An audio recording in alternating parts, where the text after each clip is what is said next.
आप देख रहे हैं SBCN न्यूज और आपके साथ मैं हूं वैशाली व्यास। आइए बुलेटिन की शुरुआत करते हैं इस वक्त की अहम खबरों के साथ। समस्त राम भक्त हिंदू समाज के तत्वावधान में श्री राम जन्मभूमि तीर्थ क्षेत्र निधि समर्पण महाअभियान को लेकर रविवार को स्थानीय स्वर्णकार धर्मशाला परिसर में सामाजिक सद्भाव बैठक का आयोजन किया गया। बैठक में लगभग 25 से 30 कार सेवकों का शॉल श्रीफल देकर सम्मान किया गया। श्री राम जन्मभूमि तीर्थ क्षेत्र द्वारा भगवान रामलला की पावन जन्मभूमि पर भव्य और दिव्य मंदिर का निर्माण के लिए एक व्यापक जनसंपर्क व सहयोग अभियान प्रारंभ किया जा रहा है। इस अभियान में जनमानस को श्री राम जन्मभूमि अभियान के ऐतिहासिक महत्व से भी अवगत कराने एवं जिस प्रकार जन्मभूमि को प्राप्त करने के लिए लाखों भक्तों ने अनेक कष्ट सहते हुए बलिदान व अपना सर्वस्व न्यौछावर कर दिया, उसी प्रकार कोटि कोटि राम भक्तों के स्वैच्छिक सहयोग से राम मंदिर बनाने के लिए देश भर में यह अभियान प्रारंभ किया गया है।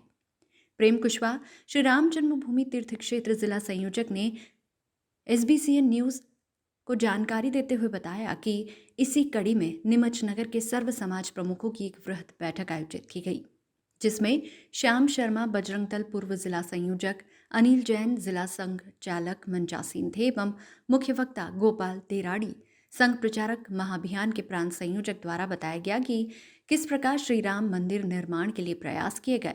अयोध्या में राम मंदिर निर्माण के लिए कार सेवकों के योगदान की भूमिका के बारे में बताया। 1.5 एकड़ में बनने वाले श्री राम तीर्थ स्थल का निर्माण कार्य 40 माह में पूर्ण होने की संभावना व्यक्त की गई है। इसमें हर वर्ग के लोगों का सहयोग, हिंदू सहयोग मिल सके। आज नीमच नगर की सामाजिक सद्भावना बैठक आयोजित की गई है, जिसमें सभी नीमच नगर के समाज विशेष प्रमुख उपस्थित हुए हैं। सभी से राम जन्मभूमि तीर्थ क्षेत्र के निधि समर्पण के लिए, इस कार्य के लिए लगने के लिए आह्वान किया है।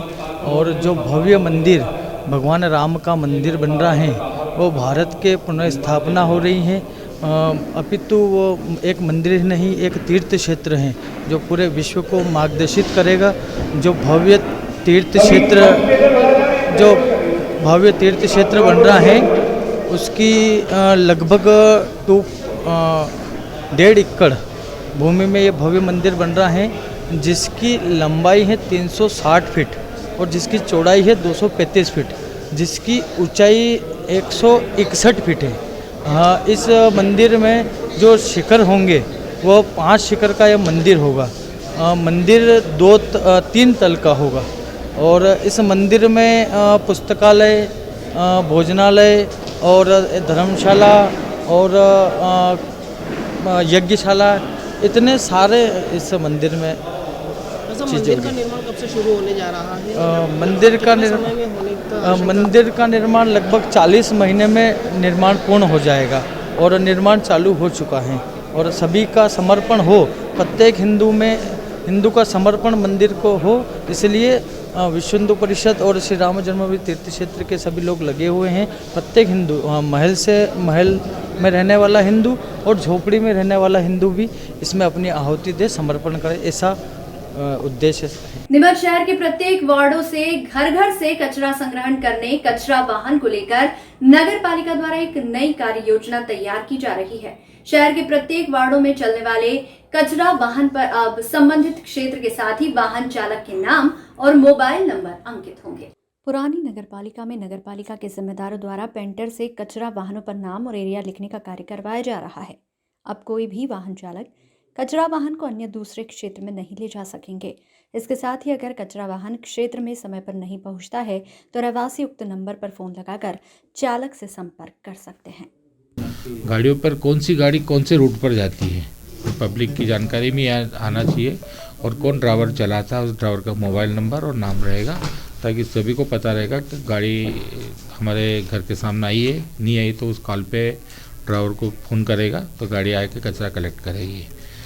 इसी संदर्भ में सभी से आग्रह है कि संबंधित ड्राइवर के मोबाइल नंबर अपने वहाँ नोट रखें और कभी कचरा भी डालना हो तो उसी समय सीमा में ड्राइवर को फ़ोन लगाएं और वहाँ का कचरा वो कलेक्ट करेगा। इसी उद्देश्य से हमने उनका एरिया और उनके मोबाइल नंबर गाड़ी पे लिखवाए जा रहे हैं। सर, कितने कचरा वाहन शहर में अभी संचालित हो रहे हैं? अभी हमारे पास जो 3 गाड़ी हम गीला कचरा अलग से करते हैं, एक गाड़ी हमारी कोविड का काम करती है और 28 गाड़ी सूखा कचरा घर घर कचरा कलेक्शन का काम कर रही है। इसके अलावा भी सर नए बक्से और कचरे चौराहों पर लगने के लिए तैयारी चल रही है, वो कितने 3 बक्से लगने हैं, कहाँ लगने हैं? अभी हमारे पास 20 बक्से तैयार हैं और 50 और हम लगाएंगे। ऐसे 70 बक्स नए लगाने की व्यवस्था चल रही है। इसमें एक पीले कलर का रहेगा जिसमें सैनिटरी पैड और जो महिलाओं के डायपर, ऐसा जो कपड़ा जो वेस्ट होगा उसमें पीले बॉक्स में डालने का है। और नीले बॉक्स में पैसे डाल ही रहे हैं अपन सूखा कचरा, और हरे बॉक्स में गीला कचरा, ताकि। और इस संदर्भ में एक और मैं निवेदन है कि इन बॉक्सों में जो लिटर बिन्स बोलते हैं, इसमें केवल राहगीरों को ही कचरा डालना चाहिए, अन्य व्यक्तियों को नहीं। अन्य व्यक्ति तो अपने घरों का जो कचरा आता है वो कचरा गाड़ी में डालें, और जो पैदल यात्री, पैदल व्यक्ति जो पैदल सड़क पे चल रहा है वो उन बॉक्सों में डालें। सर एक योजना और नगर पालिका की थी जिसमें गायों का भोजन डालने के लिए भी ऑटो के पीछे बक्से लगने थे। गाय के लिए हमने एक जो उसके लिए अलग से 3 गाड़ी चल रही है। गाय उनकी रोटी की गाड़ी हमने पिछले साल 2 थी, एक गाड़ी इस बार बढ़ा दी है, 3 क्षेत्र में इकट्ठा कर रही है, उसमें वो डालें और जिससे वो कंपोस्टिंग हो सके या फिर हमने गौशाला में उसको पचा सके। सर एक पशु वाहन भी नगर पालिका में नया आया हुआ है और पुराना वाहन से भी पशु पकड़े जा रहे हैं, तो वो भी वहाँ खड़ा हुआ है। आवश्यकता होगी उसका भी हम उपयोग करेंगे। अभी हमारे पास सीमित संसाधन है, इसलिए उस वाहन का उपयोग नहीं कर पा रहे हैं। जैसी आवश्यकता लगी उस वाहन का उपयोग करेंगे। आवास योजना में फंडिंग की थोड़ी समस्या इसलिए आ रही थी कि नगर पालिका को अपने स्रोतों से जो ब्रिज लोन पूरा करना था और गैप पूरा करना था वो अभी नहीं हो पा रहा था। उसके लिए जो प्लॉट हमने तैयार किए थे उसमें से कुछ प्लॉट हमने बेच दिए हैं और उससे अच्छी राशि आ गई है। शीघ्र ही हम उस पर ठेकेदार का पेमेंट करा के वो काम शुरू करा देंगे। आवासीय लोगों के लिए सरकार की महत्वाकांक्षी योजना प्रधानमंत्री आवास योजना के तहत नीमच जिले के कनावटी रोड पर बड़ी संख्या में फ्लैट्स का निर्माण किया जा रहा है। इस योजना के तहत 936 फ्लैट्स बनाने का लक्ष्य रखा गया था, जिनमें से 348 फ्लैट का निर्माण कार्य जारी है, जिनमें से 80% कार्य पूरा हो चुका है। आवासीय लोगों के लिए सरकार की महत्वाकांक्षी योजना प्रधानमंत्री आवास योजना के तहत नीमच जिले के कनावटी रोड पर बड़ी संख्या में फ्लैट्स का निर्माण किया जा रहा है। इस योजना के तहत 936 फ्लैट्स बनाने का लक्ष्य रखा गया था, जिनमें से 348 फ्लैट का निर्माण कार्य जारी है, जिनमें से 80% कार्य पूरा हो चुका है। इसी समस्या के चलते निर्माण कार्य कुछ और हुआ था। अब लास्ट की नीलामी व दुकानों की नीलामी से नगरपालिका को अच्छी आय हुई है, जिसके चलते आगामी दिनों में इस योजना के सभी फ्लैट जल्द ही बनकर तैयार हो जाएंगे और आवास इन लोगों के लिए ये अपने सपनों को साकार करने जैसा पल होगा। नगरपालिका के सीएमओ सीपी राय ने जानकारी देते हुए बताया कि इस योजना के जो मकान हैं उसकी राशि जल्द ही ठेकेदार को देकर निर्माण कार्य पूरा कर लिया जाएगा, ताकि जनहित के इस महत्वपूर्ण योजना को समय रहते पूरा किया जा सके और लोगों को इसका लाभ मिले। याद रहे कि इस योजना के तहत 3 श्रेणी के फ्लैट्स का निर्माण किया जा रहा है, जिसमें EWS श्रेणी में 600 फ्लैट का निर्माण होना है। निर्माणाधीन 144 है। इसी तरह LIG लक्ष्य 264, निर्माणाधीन 144, MIG 72। नीमच एसपी राकेश मोहन शुक्ला ने जानकारी देते हुए बताया कि नीमच शहर में बीते कई दिनों से पुनः बाइक राइडर्स और बेतरतीब तरीके से वाहन चलाने वालों की कंप्लेंट मिल रही है। पूर्व में भी नीमच के CRP रोड पर पॉइंट बनाकर इस तरह के अवैध तरीके से वाहन चलाने वाले युवकों पर कार्रवाई की गई थी। अब उन्हें इस पर सख्ती से काम किया जा रहा है। आगामी दिनों में ऐसे तमाम वाहन चलाने वाले युवा जो कि ध्वनि विस्तार, यातायात नियमों और किसी की जान को खतरे में डालने वाले तरीके से वाहन चलाते हैं, उन पर सख्त कार्रवाई होगी। इतना ही नहीं, चेतावनी के बाद यदि इनमें कोई सुधार नहीं होता है तो उनके परिजनों के खिलाफ कार्रवाई करने के साथ साथ वाहनों को भी जब्त किया जाएगा। ज्ञात रहे कि नीमच के CRPF रोड सहित कई ऐसे स्थान हैं जहां युवा बाइक लेकर रेस लगाते हैं, जिसके चलते में कई हादसे हो चुके हैं और राह चलते लोगों को इनका खामियाजा भुगतना पड़ता है। इसी के मद्देनजर CSP राकेश मोहन शुक्ला ने इस तरह की कार्रवाई करने की बात कही है। ये बात सही है आपकी कि बीच बीच में सदगुरु बेकरी पर जो स्टंट वाले लड़के हैं वो अपना मोटरसाइकिल तेज़ रफ्तार से दौड़ाते हैं। पहले भी हमने ट्रैफिक को लगा के और कैंट थाने के बल को लगा के उनके चालान बनाए थे। अभी 1-2 दिन से फिर शिकायत मिल रही है। कल भी एक हमने पॉइंट लगाया था। अब आज जो है एक चेकिंग और एक आउटर लगा के ऐसे लड़कों को पकड़ा जाएगा और फिर उनके माँ बाप को बुला के बताया जाएगा कि भाई तुम्हारे बच्चे किस तरीके से वाहन चला रहे हैं, जिससे कि एक्सीडेंट होने की संभावना है। उनको समझाइश दी जाएगी और यदि फिर भी नहीं मानते हैं तो फिर उनके ऊपर सख्त मोटर व्हीकल एक्ट के तहत कार्रवाई करेंगे, मोटरसाइकिल जब्त करेंगे। उनका यदि उनके पास ड्राइविंग लाइसेंस होगा तो ड्राइविंग लाइसेंस जब्त करवाएंगे, और यदि ड्राइविंग लाइसेंस नहीं होगा तो फिर उसके तहत फिर उनके ऊपर भी कार्रवाई होगी और जिनकी गाड़ी है उनके ऊपर भी कार्रवाई होगी। मंदसौर शहर सहित जिले के कई ग्रामीण इलाकों में कौवों के मरने का सिलसिला जारी है। मंदसौर शहर में ही पिछले एक हफ्ते में करीब 200 से अधिक कौवे मृत अवस्था में मिले हैं। इनमें सबसे अधिक संख्या कोर्ट परिसर में मृत कौवों की है। इतनी बड़ी संख्या में एक साथ इतने कौवों के मृत मिलने से लोगों में भय बना हुआ है। बर्ड फ्लू की आशंका के चलते अब लोग अन्य पशु पक्षियों से भी दूरी बना रहे हैं। लिहाजा अब मुर्गियों और चिकन की बिक्री पर भी इसका असर देखा जा रहा है। इंदौर सहित पड़ोसी राज्य के झालावाड़, कोटा में अचानक से कई कौवों की मौत के बाद मंदसौर में इतनी संख्या में मृत मिले कौवों का ये बड़ा मामला है। हालांकि पूरे मामले में पशु विभाग ने मृत मिले इन कौवों की जांच भोपाल लैब में भेजी है।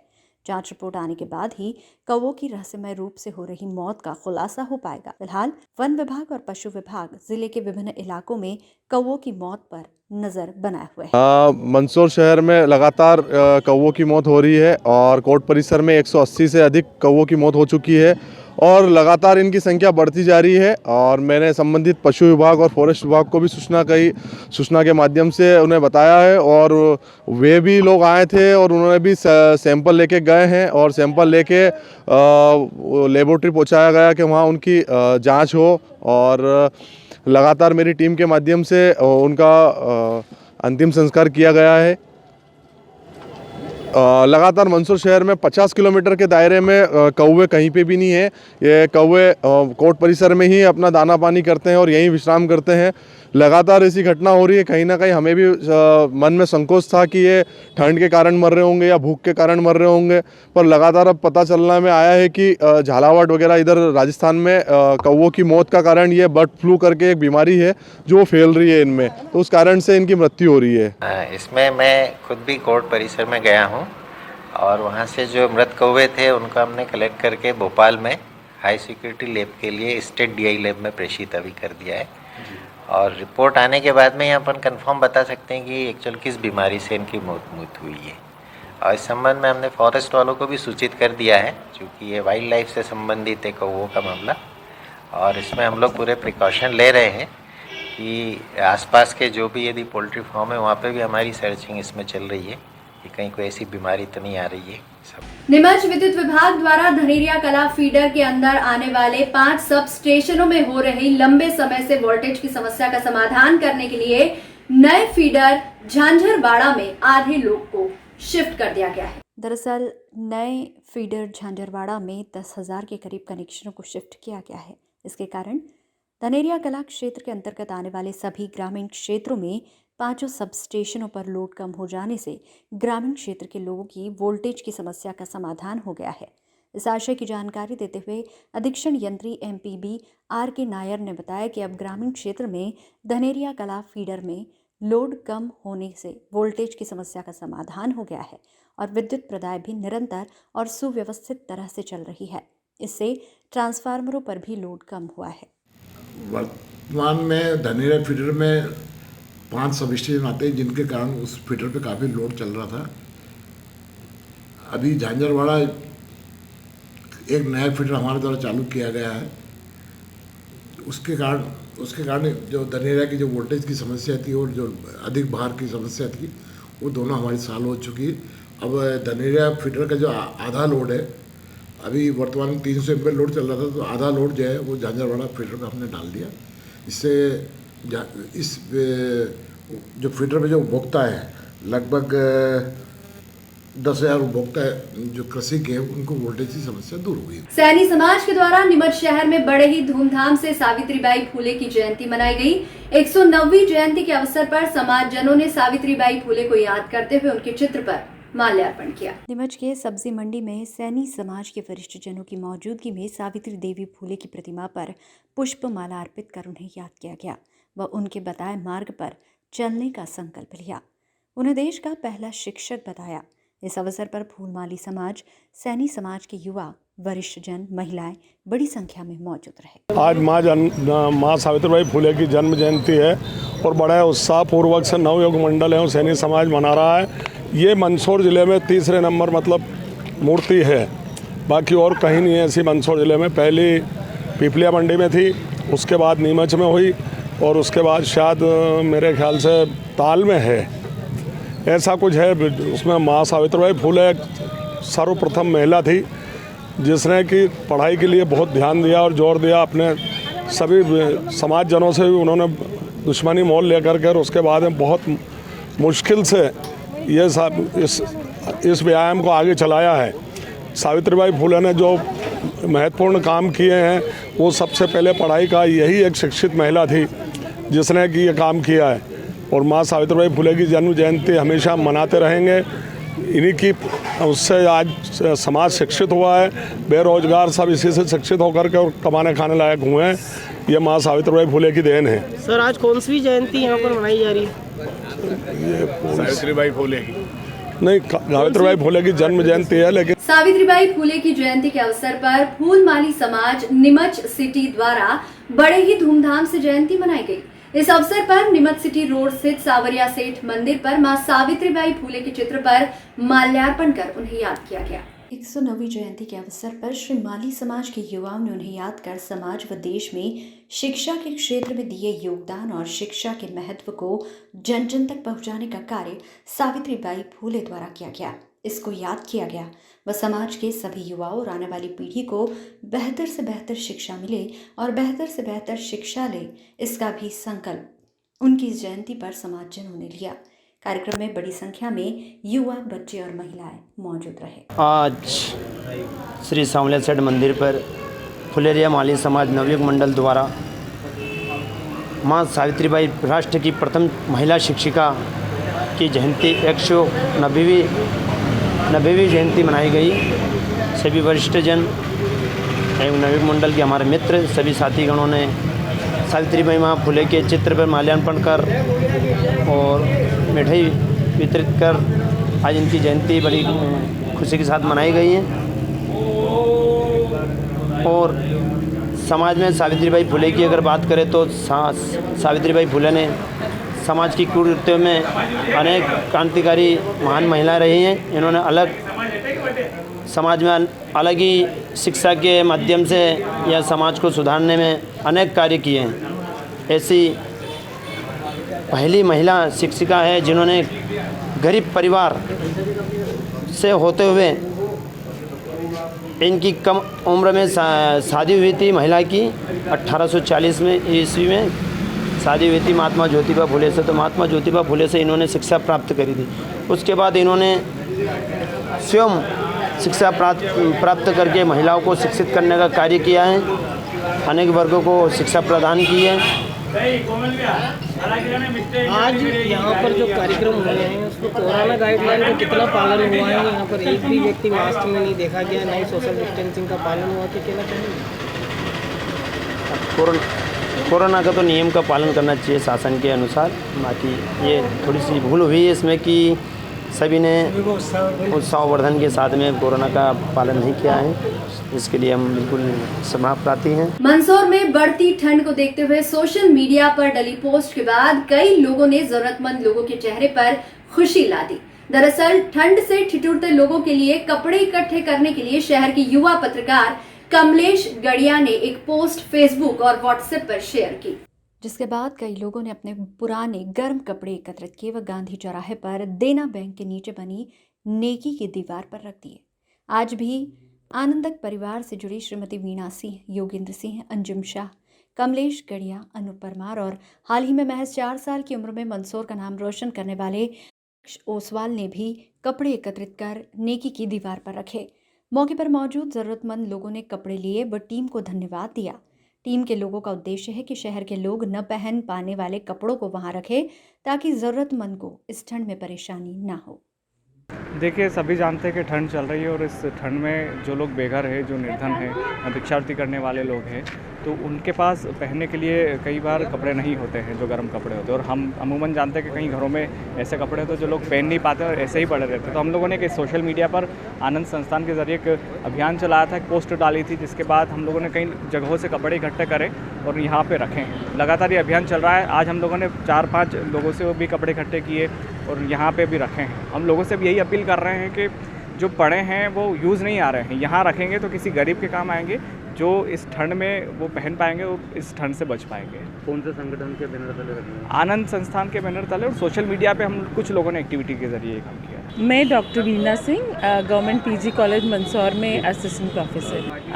आनंदम में राज्य आनंद संस्थान भोपाल से आनंदम का एक प्रोजेक्ट है ये, और इसमें एक नेकी की दीवार करके कॉन्सेप्ट है, जिसके तहत हम यहाँ पर अभी सर्दी के मद्देनज़र कुछ गर्म कपड़े सभी लोगों के सहयोग से रखने आए हैं, जिससे जो ज़रूरतमंद लोग हैं उनको इसका लाभ मिल सके। मंदसौर जिले के पीपलिया मंडी नगर में संयुक्त माली समाज द्वारा माता सावित्रीबाई फुले की 109वीं जयंती बड़े हर्षोल्लास के साथ मनाई गई।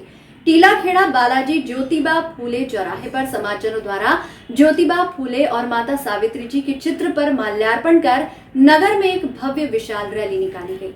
इस दौरान नगर में जगह जगह अनेक सामाजिक संगठनों एवं समाजसेवियों द्वारा विशाल वाहन रैली का पुष्प वर्षा कर स्वागत किया गया। कार्यक्रम समापन के दौरान नगर परिषद द्वारा समाजजनों सहित सभी युवाओं को अपने नगर को स्वच्छ बनाए रखने के लिए स्वच्छता मिशन के तहत शपथ दिलाई गई। कार्यक्रम के दौरान मल्हारगढ़ डिवीजन के तीनों थाना प्रभारी एवं चौकी प्रभारी सहित पुलिस जवान उपस्थित रहे। आज माता सावित्री देवी फुले की 190वीं जयंती है और इस उपलक्ष्य में संयुक्त माली समाज पिपलिया मंडी द्वारा भव्य टीलाखेड़ा पिपलिया मंडी द्वारा भव्य वाहन रैली का आयोजन किया गया, जिसमें समाज के वरिष्ठ युवा और सभी समाजजनों ने अपना अमूल्य समय देकर इस वाहन रैली को भव्य बनाया है। और माता सावित्री देवी फुले के मिशन पे हम सब काम करेंगे। महात्मा ज्योतिबा फुले ने जो अपने विचार रखे हैं उनके ऊपर हम लोग काम करेंगे और देश और राष्ट्र को आगे बढ़ाने में समाज और हमारे समाज के सभी युवा देश राष्ट्र के लिए तैयार हैं और सभी महत्वपूर्ण अपना योगदान देते हुए माली समाज को आज गौरवान्वित किया गया है। और इस बुलेटिन में फिलहाल इतना ही। लगातार न्यूज अपडेट्स के लिए देखते रहिए SBCN न्यूज। नमस्कार।